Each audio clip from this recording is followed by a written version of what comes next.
이스라엘 백성은 우리 저번 시간에 아이성 전투에서 드디어 패했습니다. 결국은 패했습니다. 지금 여호수아는 이스라엘 백성들을 이끌고 요단을 건너 가나안 땅으로 들어온 이후 처음으로 진퇴양난에 빠졌습니다. 가장 절망스러운 순간입니다. 뒤로 보면 여리고성은 이미 우리가 승리하여 패가 되어 있지만 지금 앞에 있는 아이성은 털끝 하나도 상처를 입히지 못하고 오히려 자신들이 패배하여 도망쳐 버렸습니다. 지금 아이성에서, 그 작은 아이성에서 이스라엘이 패했다라고 하는 소문이 가나안 전 지경에 퍼지면 아마 그동안 두려움에 떨던 가나안의 모든 사람들은 다시 사기 충전이 돼서 이스라엘을 공격하려 연합군이 모여서 아마 쳐들어올 것입니다. 지금 여호수아는 그런 상황을 염두에 두고서 매우 충격에 빠져 있는 상태인 것입니다.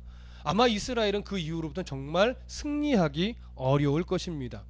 이런 상황에 놓이자 여호수아는 이제 하나님께 부르짖기 시작을 합니다. 자, 5절 다 같이 읽어보겠습니다. 5절 시작.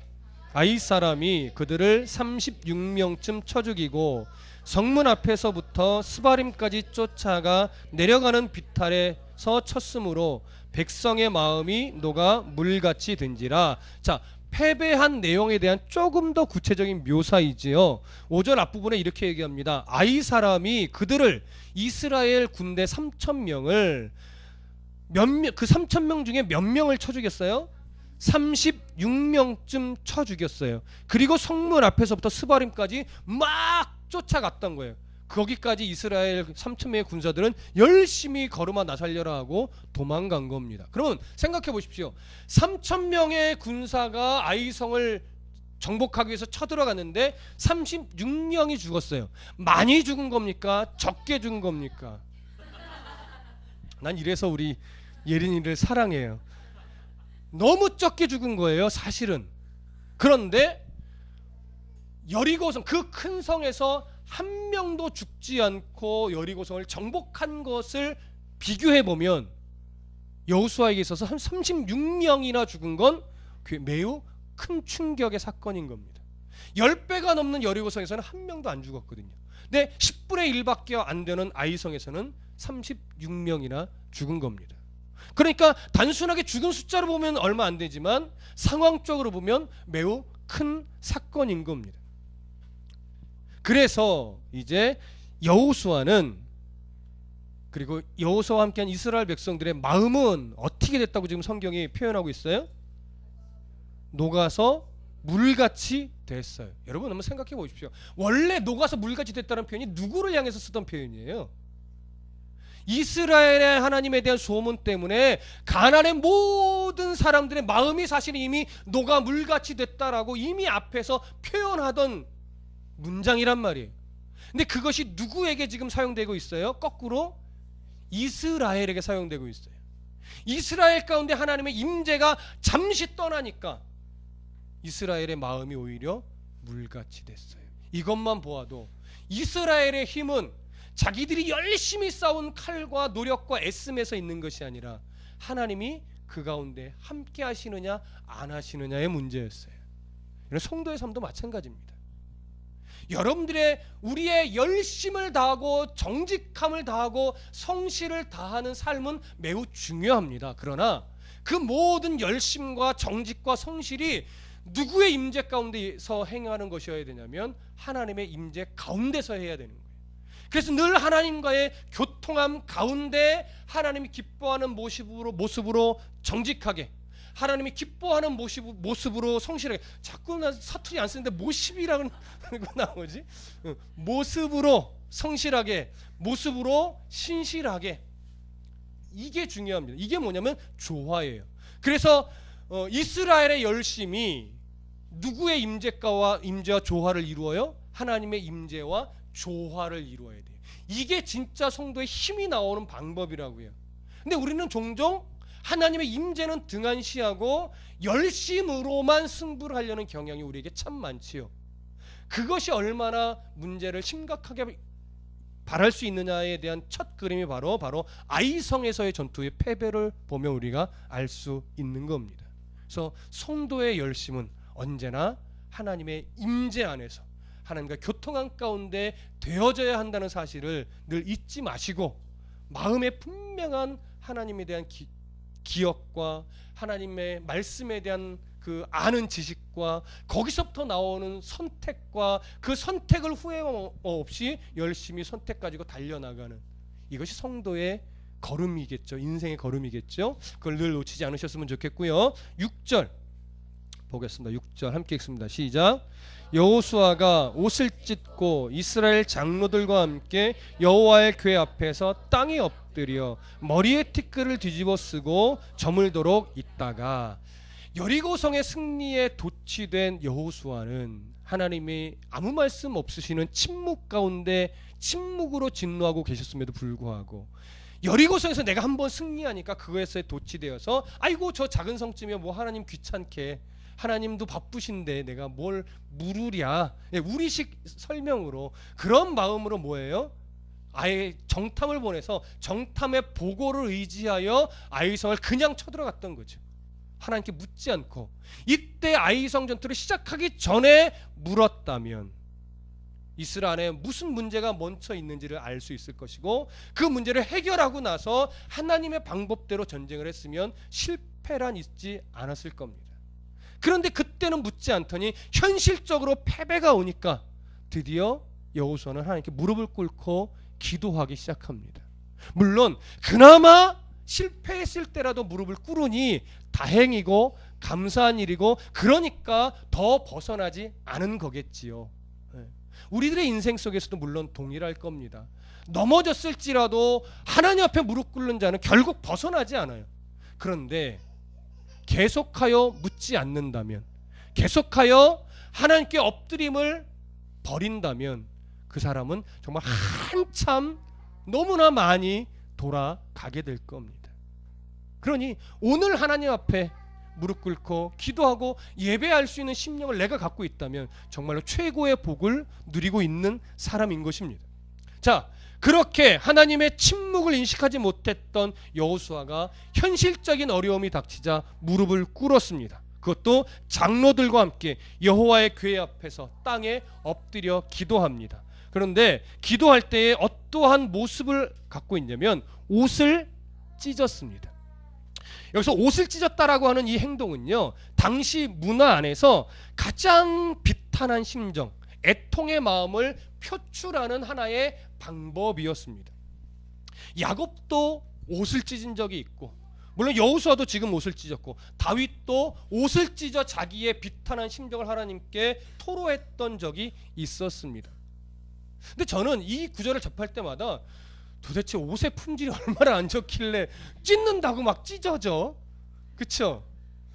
여러분 지금 입고 있는 옷도 옷이 안 찢어지고 단추는 뜯어질지 몰라도 옷은 잘 안 찢어져요. 그쵸? 도대체 품질이 어땠었길래, 아, 저 왜 이렇게 이런 엉뚱한 생각을 하죠? 근데 당시에 그 옷은요, 유대인들의 의복은 흔히 이 통으로 한 번에 짠 옷이라고 해요. 근데 왜 그런지는 모르겠는데 이 옷의 가슴 부분에 옷깃을 딱 부여잡고 쫙 뜯으면 옷이 반으로 쫙 잘 쪼개졌다고 합니다. 뭐 일부러 그렇게 만든 건지 옷의 품질이 원래 그랬던 건지 정확하게 알 수는 없지만 어쨌든 그랬다고 해요. 그렇게 해서 좌우로 당기면 늘 찢어졌었는데, 애통한 심정을 표출할 때면 항상 옷깃을 부여잡고 좌우로 쫙 벌려서 뜯으며 자기의 이 비탄의 심정을 하나님 앞에 토로했었다고 합니다. 그리고 또 하나의 모습은 뭐죠? 티끌을 뒤집어 쓰고 저물도록 있었어요. 이 티끌을 뒤집어 쓴다는 것도 결국 극도의 슬픔을 표현하던 당시의 하나의 모습이었거든요. 여기서 우리가 좀 주목해 볼 것은 지금 여호수아와 장로들의 이런 행동, 옷을 찢고 머리에 티끌을 뒤집어 쓰고 날이 저물도록 엎드려 있는 이 모습을 회개라고 볼 수 있을까요? 라고 하는 거죠. 회개일까요? 분명히 모습은 회개의 모양새를 띠고 있으나 이 모습을 회개함으로 보기는 좀 어렵다라고 하는 겁니다. 회개라고 보기보다는 하나님 어찌하여 내게 이런 실패를 주신 겁니까? 라고 하는 항변에 더 가깝습니다. 왜냐하면 그 다음 9절 7절에서부터 9절이 그 이유를 설명을 하는데, 먼저 7절을 보겠습니다. 7절 다 같이 읽습니다. 시작. 이르되 슬프도소이다. 주 여호와여, 어찌하여 이 백성을 인도하여 요단을 건너게 하시고 우리를 아모리 사람의 손에 넘겨 멸망시키려 하셨나이까. 우리가 요단 저쪽을 만족하게 여겨 거주하였다면 좋았을 뻔하였나이다. 자, 여호수아가 이렇게 시작을 해요. 슬픕니다 하나님. 그러면서 주 여호와여 어찌하여 이렇게 얘기를 해요. 자, 주 여호와라는 단어를 한번 생각해 보십시오. 주 여호와여. 한글 번역의 어감으로는 별 문제가 없어 보입니다. 그런데 보통 히브리어 성경에서 하나님의 거룩하신 이름을 부를 때는요, 뭐라고 말하냐면 야훼 엘로힘 이렇게 말합니다. 우리나라 말로는 여호와 하나님입니다. 이게 일반적으로 거룩하신 하나님을 거룩하게 호칭할 때 쓰던 히브리식 어법입니다. 그런데 여기서는 여호와 엘로힘을 쓰고 있는 것이 아니라, 야훼 엘로힘을 쓰고 있는 것이 아니라 야훼 아도나이를 쓰고 있습니다. 그러니까 아도나이 야훼, 순서는 이렇게 되죠. 아도나이 야훼.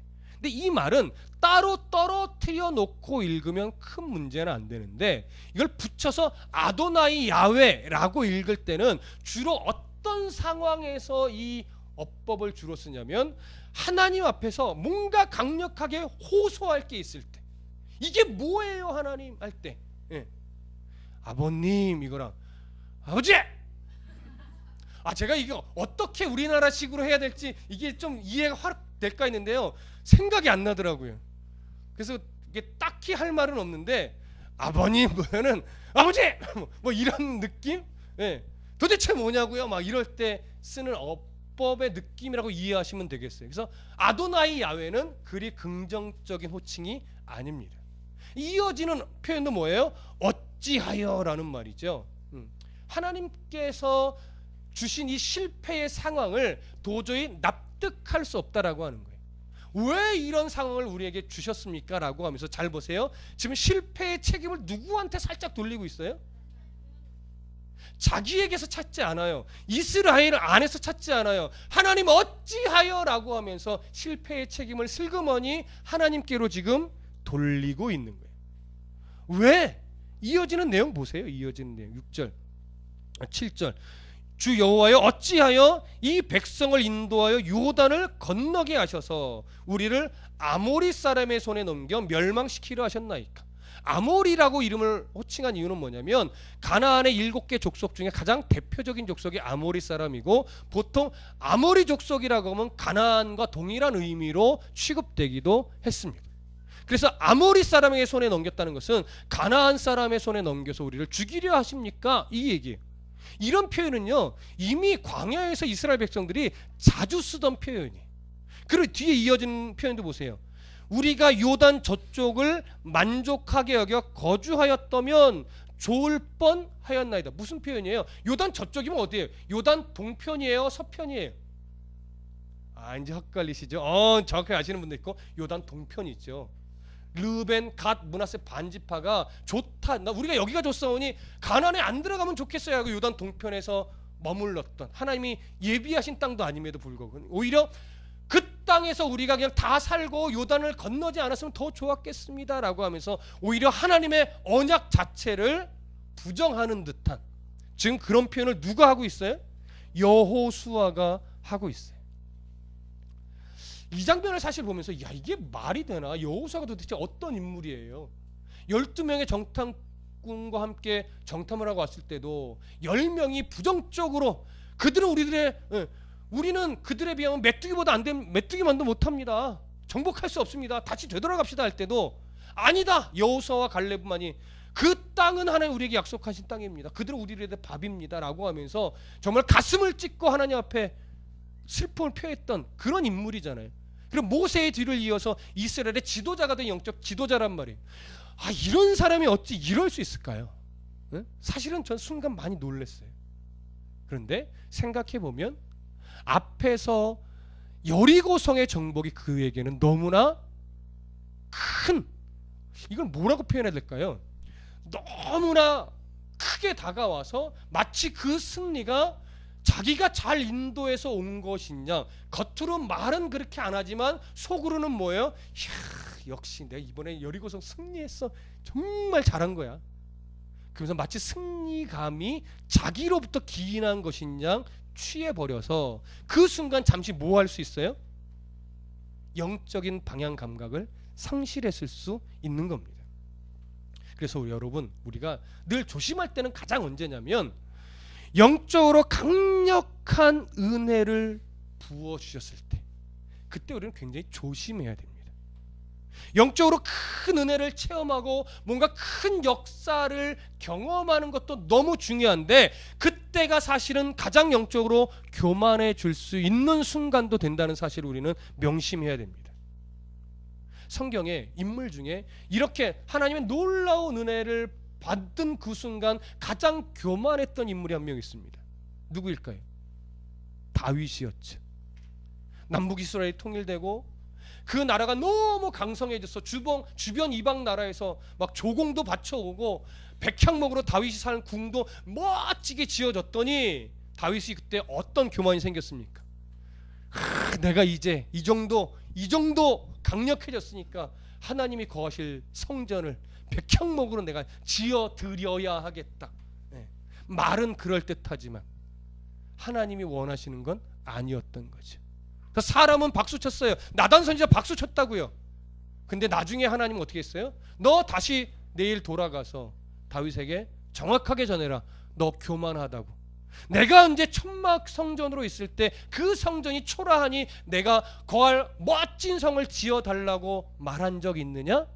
그러면서 하신 말이 그거예요. 네가 나에게 해줄 것은 아무것도 없다. 너는 나를 위해 뭔가를 해줘야 되는 존재가 아니라 너는 내가 너를 위해 예비하고 내가 너를 위해 해줄 것을 겸손하게 받아서 바르게 사용하기만 하면 되는 존재다 이거예요. 그래서 내가 너의 왕권을 이어갈 것이고 내가 너의 왕권을 강력하게 해줄 것이다. 다만 네가 나의 마음을 헤아리지 못하고 엉뚱한 교만을 부린다면 그때는 내가 너의 아버지이기 때문에 어떻게 해요? 사람의 매와 인생의 채찍을 댈 것이다. 그러나 사울을 버렸듯이 너를 버리지는 않을 거다. 이게 은혜예요. 이거라는 거.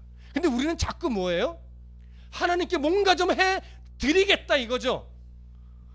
교회도 건축하여 하나님께 드리면 하나님 기뻐하실 것 같고, 교회 봉사를 많이 해야 하나님이 기뻐하실 것 같고, 헌금을 많이 해야 하나님이 기뻐하실 것 같고, 그러나 우리 하나님 황소를 드림보다 뭘 원하시는 하나님이에요? 진정한 예배, 바른 찬양을 원하시는 하나님이. 여러분, 봉사할 생각 하지 마시고요, 헌금 많이 해야 되겠다 이런 생각하지 마시고요, 예배만 똑바로 드리세요.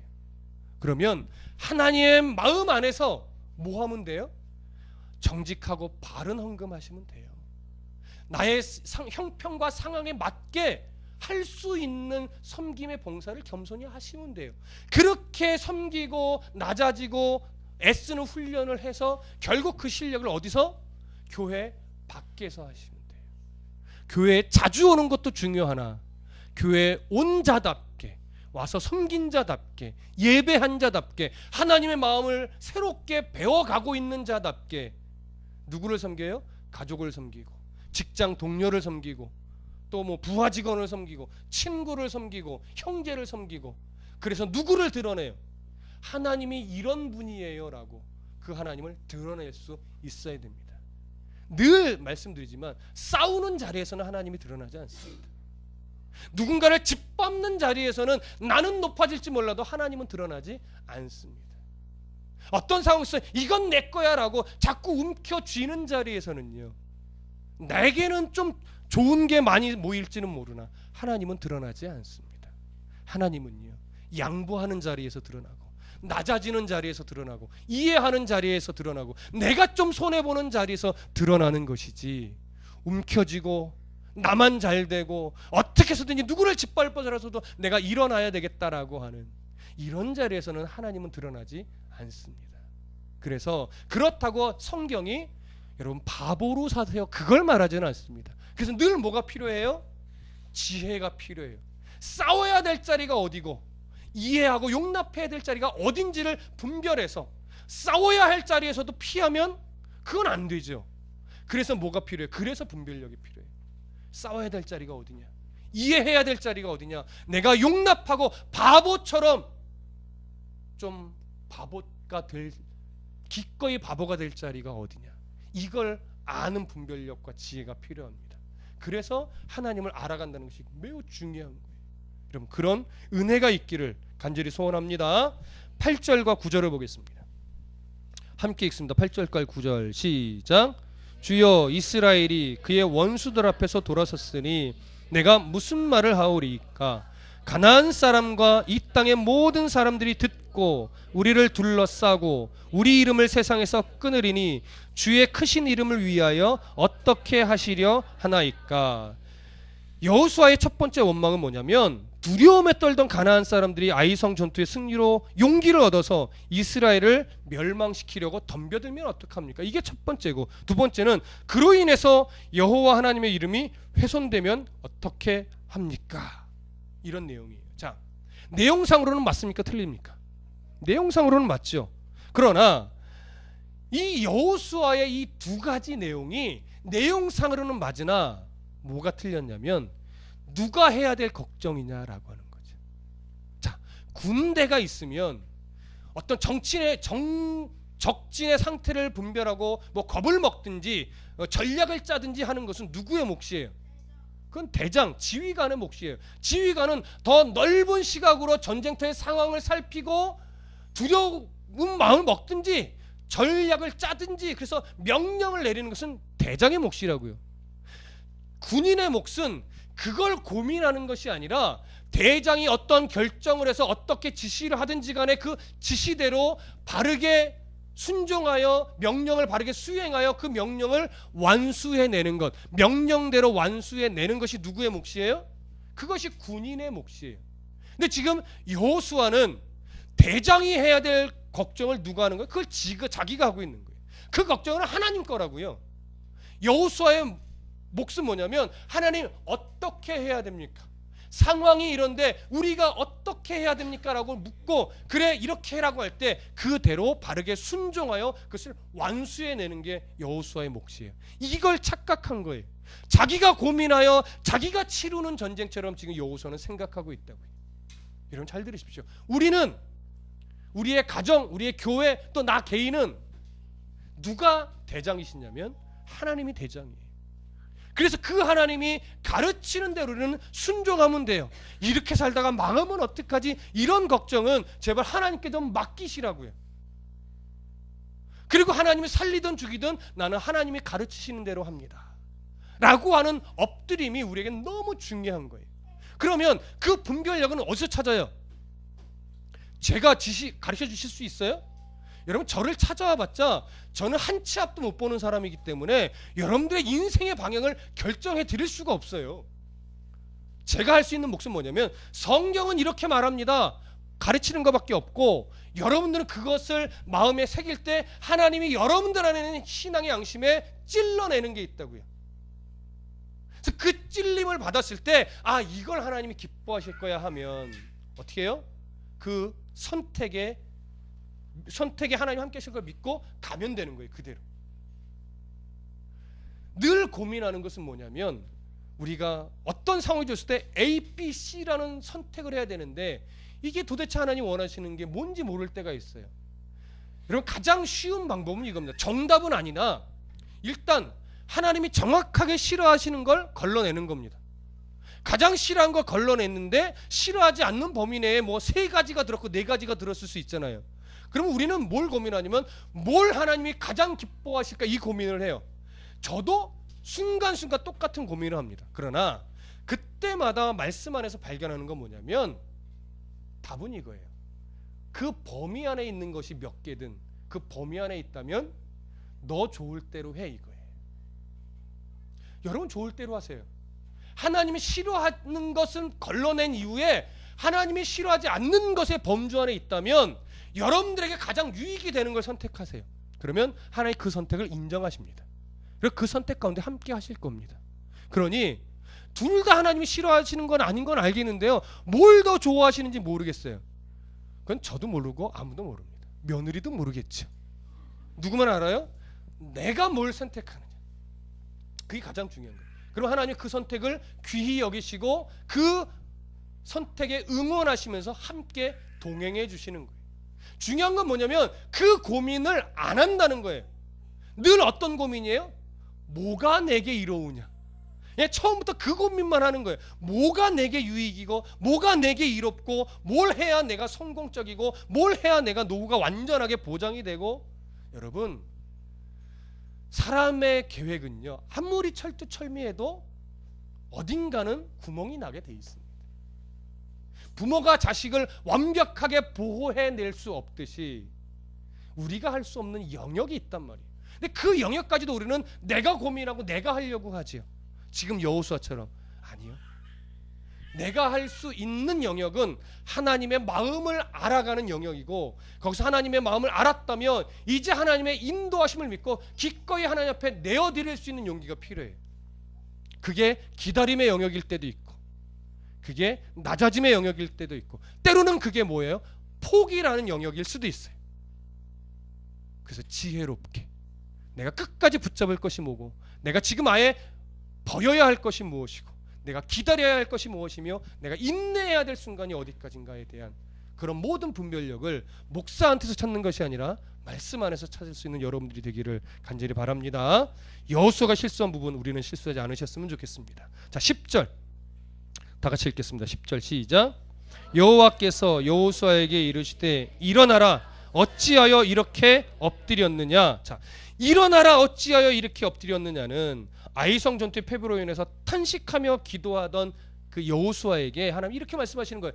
야, 너 지금 탄식할 때도 아니고 기도할 때도 아니다. 이스라엘 안에 죄가 있음을 인식하고 그 죄를 찾아 지금 빨리 제거해야 되는 그 순간이다. 이 얘기를 하는 겁니다. 이 얘기를 하면서 하나님이 이렇게 말해요. 재밌는 언어 플레이인데, 어찌하여 이렇게 엎드렸느냐. 근데 그 앞에 여호수아가 하나님 앞에 뭐라고 말했어요? 주여와여 어찌하여 이 백성을 이렇게 인도하셨습니까? 했지요. 그러니까 여호수아가 하나님 앞에 어찌하여 했던 말을 하나님이 다시 똑같이 받아서 어찌하여 이러고 있느냐. 예, 재밌는 좀 언어 플레이를 하나님이 하고 계세요. 그러면서 이스라엘의 패배 원인은 네가 못 싸워서도 아니고 하나님의 능력이 모자라서도 아니고 너희들 안에 뭐가 있어서다? 죄가 있어서다. 사실은요, 우리들의 인생도 잘 돌아보면 그럴 때가 참 많습니다. 하나님 어찌하여 라고 원망할 때가 종종 있는데, 아주 객관적으로 나를 돌아보면 내가 열심히 안 살아서 그렇게 된 것도 아니고 하나님이 능력이 모자라서 그렇게 된 것도 아닐 때가 더 많아요. 때로는 하나님 우리를 더 성숙한 연단으로 세워가기 위해서 하나님이 좀 그 상황에 내버려 두시는 걸 수도 있고, 때로는 우리가 어리석어서 그런 상황에 빠진 걸 수도 있고, 때로는 하나님이 스스로 믿음 안에 말씀 안에 분별하여 일어나도록 기다리는 순간도 있기도 하죠. 그게 어떠한 모습이든지 간에 여러분, 하나님이 능력이 모자라서 그 상태, 그 어려움, 그 고난 중에 그냥 내버려 두시는 것은 아니라는 사실입니다. 그리고 때로는 여러분들이 열심히 안 해서 그런 것이 또 아닐 순간도 참 많아요. 문제는 뭐예요? 우리 안에 정말로 하나님을 향한 진지함이 살아있느냐? 내 안에 하나님 앞에 바르지 못한 것은 무엇이 있느냐? 이런 것에 대한 치열한 싸움이 필요합니다. 그때 하나님은 더 우리의 영적인 눈을 열으셔서 더 하나님 원하시는 길로 갈 수 있도록 교정해 주실 것입니다. 그렇게 보여주고 들려줄 때 우리는 그 길을 따라가면 되는 것이죠. 자, 마지막 12절을 보겠습니다. 12절 함께 읽습니다. 시작. 그들의 원수 앞에 능히 맞서지 못하고 그 앞에서 돌아섰나니 이는 그들도 온전히 바친 것이 됨이라. 그 온전히 바친 물건을 너희 중에서 멸하지 아니하면 내가 다시는 너희와 함께 있지 아니하리라. 자, 하나님 정확하게 지적을 이제 해주십니다. 너희 안에 헤렘으로 바쳐진 그 여리고성 안에 있는 물건 중에 아무도 모르게 하나님도 속일 수 있는 것처럼 누군가 훔친 자가 있고 그것을 아직도 이스라엘 중에 감추고 있다라고 하는 겁니다. 그것을 빨리 제거하여 하나님 앞에 정결함을 지켜내라. 그래야 너희 이스라엘 전체가 헤렘으로 하나님의 진노를 당하지 않을 것이다 라고 하는 것이죠. 우리가 믿음의 새로운 삶을 늘 살아가려고 마음의 결심을 할 때 가장 먼저 해야 될 것은 기도하고 예배하고 이런 것도 너무 중요하지만 먼저 스스로의 삶 가운데 내가 하나님 앞에 진지하게 예배하고 기도하고 찬송하고 성도답게 살아가려는 그 싸움에서 내가 나를 방해하는 요소가 무엇인가를 찾아내는 게 더 중요하다는 걸 명심하십시오. 그 가지치기를 잘 해야 됩니다. 때로는 그 가지치기가요, 아까워서 못하는 사람도 있고 그 가지를 잘못 쳤다가는 망할까봐 못하는 사람도 있어요. 그런 여러 가지 상황이 많은데 하나하나 하나님 주신 분별력과 지혜 안에서 하나님 믿음의 성도답게 살아가는데 방해되는 요소를 가지를 잘 쳐내고 그 가지를 쳐낸 그 삶이 이제 믿음 안에서 아주 단순해질 때 그때부터는 이게 마음의 조바심이 사라져요. 그리고 조급함도 사라져요. 그래서 정말 하나님 앞에 인생의 걸음을요 당당하면서도 한 걸음 한 걸음 차근차근 가실 수 있게 됩니다. 우리가 앞으로 배워가고 앞으로 가야 할 걸음은요 바로 이거예요. 하나님을 알아가면서 신앙의 걸림돌이 되는 것들을 하나둘씩 가지를 잘 쳐내는 싸움. 그래서 그 가지가 하나둘씩 바르게 쳐질 때 우리의 삶은 참 단순해지고 사실 매우 쉬워집니다. 이걸 경험하기까지는요 젊을 땐 잘 안 돼요. 저도 40 중반을 이제 넘어가려고 막 턱걸이를 하다 보니까 이제 요만큼 보여요. 이제 요만큼. 근데 이런 얘기를 들으면 저보다 위 세대의 성도분들은 고개를 끄덕끄덕합니다. 제 아래의 청년들은요 못 알아듣는 건 아닌데 이게 고개가 절로 끄덕거려지지는 않아요. 그건 어쩔 수 없는 거예요. 인생을 살아가면서 하나님과의 관계 안에서 스스로 발견하고 찾게 되고 스스로 그 진리를 이제 삶에 적용하는 순간들이 옵니다. 그때 되어질 겁니다. 그래서 여러분 부모된 여러분들도 너무 조급해하지 마시고 자녀된 여러분들도 그런 부모의 그 가르침을 너무 쉽게 여기지 마시고 이왕이면 일찍 진리들을 배워서 삶을 하나님 앞에 참 단순하게 만들어간다면 일찍부터 참 뭐랄까요 안정된 성도의 삶을 살아갈 수 있지 않겠습니까? 그런 어떤 여호수아의 이 모습을 교훈 삼아서 이제 지금 있는 여러분들의 세대가 어떤 세대이든지 간에 이 다음 한 걸음부터는 정말 정리된 성도로서의 한 걸음을 또 내디디실 수 있기를 간절히 축복합니다. 기도하겠습니다.